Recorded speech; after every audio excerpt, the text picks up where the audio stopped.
Kasunod ng anunsyo ni Vice President Sara Duterte na tatakbo siya sa pagkapangulo, isinusulong ni PDP Laban President at Senador Robin Padilla na makatambal ni Duterte si Senadora Amy Marcos. Ang oposisyon at iba pang partido wala pa raw napipisil na pambato sa eleksyon 2028 dahil nakatutok pa raw sila sa trabaho. May unang balita si Mav Gonzales.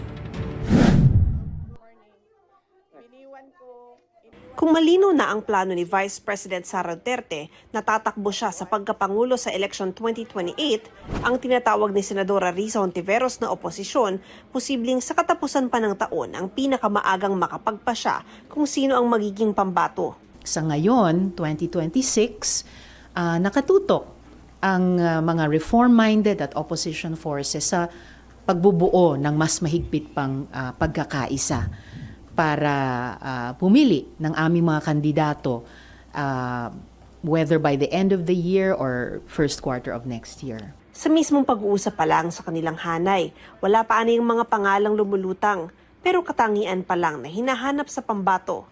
Yung common values na nahanap namin sa aming hanay, no? Yung pagnanais para sa anti-corruption and good governance, yung pag-grow at pag-share ng bunga ng ating mas malakas na ekonomiya, isang tunay na pagkakaisa. Ang magiging manok naman ng administrasyon at posibleng alyansa sa ibang mga partido para lumaban kay VP Sara, hindi pa rin napag-uusapan ngayon sa palasyo.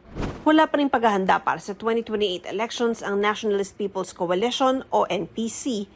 Ayon sa chairman itong si Senate President Tito Soto, maaga pa rin aniya ayon sa Partido Federal ng Pilipinas na partido ni Pangulong Bongbong Marcos.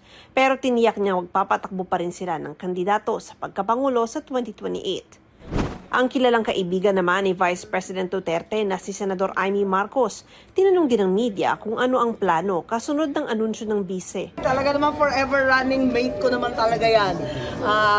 Takbo, gapang, luhod, patayo, paupo.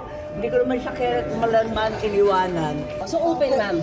Ha? Open to Hindi siya nag-announce. Kaya muna siya. Kayo talaga. Ang presidente ng PDP Laban na si Senador Robin Padilla itinutulak ang tambalang Sara Amy sa 2028. Panahon na para maramdaman ng mga Pinoy ang girl power. Kapag umiikot ako sa ibang bansa, yung lagi sinasabi ko, gusto ko talaga Sara Amy. Reconciliation ako. Pero ang 2028 ayaw pang pag-usapan ng ibang senador. Huwag muna natin pag-usapan yung politika po sa ngayon. Trabaho muna tayo. Ako wala pa. Trabaho muna ako ngayon. 2 years pa. Medyo mahaba pa ang panahon. So ako nakafocus lang sa trabaho. Ito ang unang balita.